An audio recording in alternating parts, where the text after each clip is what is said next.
Okay. Hello, this is Hannah, and then these are my partners for this group discussion. I'm Ariana. I'm Kristen. Okay. So this week, so actually, silly, I picked, I think someone else, Holly said that she did this too, but I accidentally, not accidentally, but I guess when I was picking my articles to read, I picked like the same ones, but from different years. So the past 3 weeks, I've read 2020, 2021, 2024 of the teaching and learning horizon reports. So that's been interesting to kind of like look and compare. But anyway, so this week I read the 2023 report on teaching and learning. And this one was a little bit different in that it had like seven different essays written by seven different panelists.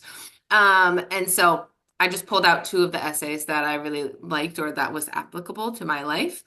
And the first one was adult learners, and if it's not obvious, that was really applicable to me because I'm an adult learner. And it was just saying like how the COVID pandemic really forced universities to provide like online learning or hybrid learning, which then allowed access for more adults to go back to school because they didn't have to drive to campus or have to worry about, their kids and things like that. So that was obviously applicable to my life.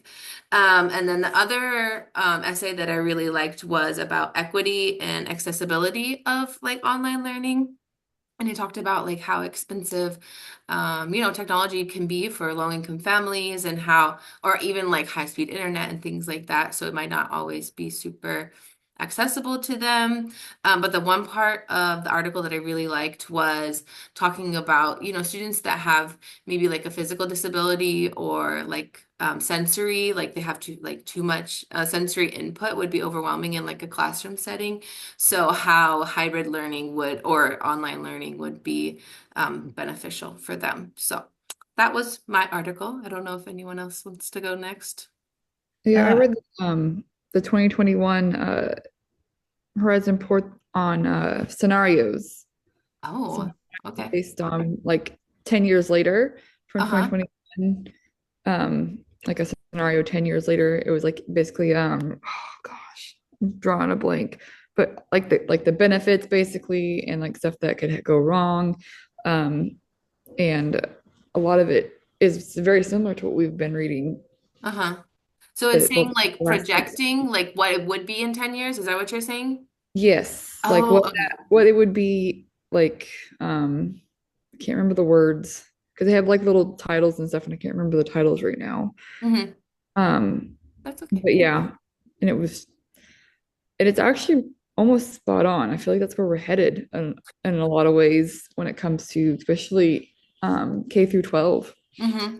where schools are losing funding and all of this stuff because of, I mean, many things. Scary. Yeah. Low enrollment that's happening in the public schools as well, on top of Mhm. university. So it's not just at the university level, low Yeah. enrollment, because charter schools are becoming like a real thing for a lot of parents because Yeah. parents are fed up with how public schools are going right now. Yeah. I agree with that, Kristen, because like in our school, they call it right sizing, but really it's just downsizing our employees. They closed two campuses, Yep. and they Mhm. just restructured. We got an email this evening about restructuring the principals. So they're gonna be rotating them throughout the schools now too. Mhm. And trying to figure out where to put all those other teachers from the two campuses that they did close. Yep. We did find that a lot of our students from our district have been they're moving to online schooling. So just staying Oh, home what school schooling. district do you teach in, or where do you teach at? Channel View. Channelview? Uh-huh. Oh, okay. Where's that at? I don't know where that's at. Northeast Houston. Oh, okay. Okay. Yeah. Yeah, it's kind of crazy. Like Galveston closed two elementary schools and brought it and then moved fifth and sixth grade on one campus. And then that campus that sixth grade was at is now just an elementary school. It's just, So that's it's, like a lot of restructuring. and they're still going to get rid of staff next year at our campus. And I'm like, what? Okay.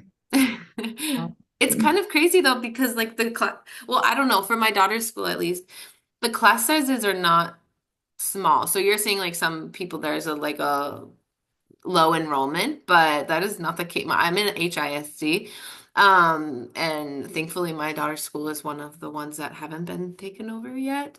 But it is like the class sizes are really large and they're like not hiring new teachers and it just doesn't Yeah. it like it's kind of like the flip side. It's like Yeah. we need another like for she's in kinder and I'm like they need another teacher in the kinder because there's like 25 kids in each of the kindergarten classrooms and I'm like that is pretty Yeah. crazy. Yeah. But Ariana, is the school that you teach in a public school?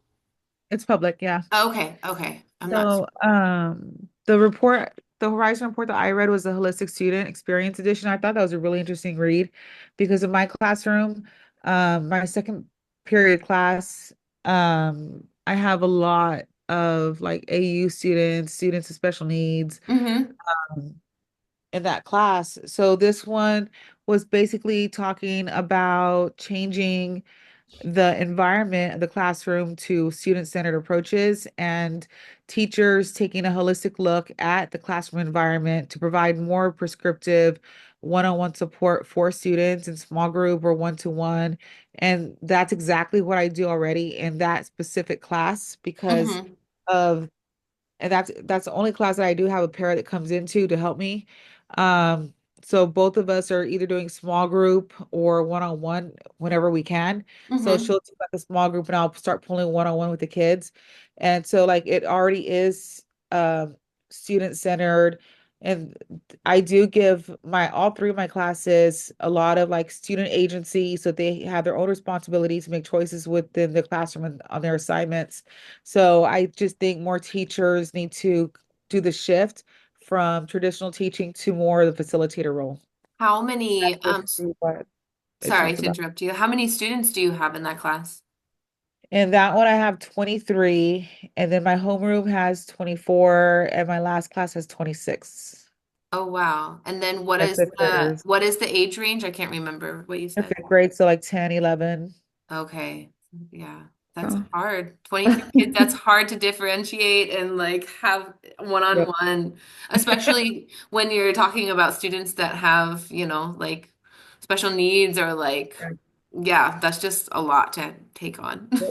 Yeah. I have, my middle class is like that. I have a big SPED population on top of 504 in that Yeah. class, and I have a co-teacher pushes in one of the class periods. hmm So yeah, Oh yeah, it's you both teach fifth grade, right? Kristen, you teach yeah, fifth grade? yes. Yeah. I Oh, teach. that's really cool. My all of my experiences with like early childhood, so I don't have too much with like the older kids, right?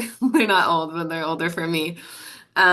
Okay, and then what about the standards? Do you feel like any of the standards that were this week's standards were appropriate for the Horizon report that you read? Oh yeah. Let me see.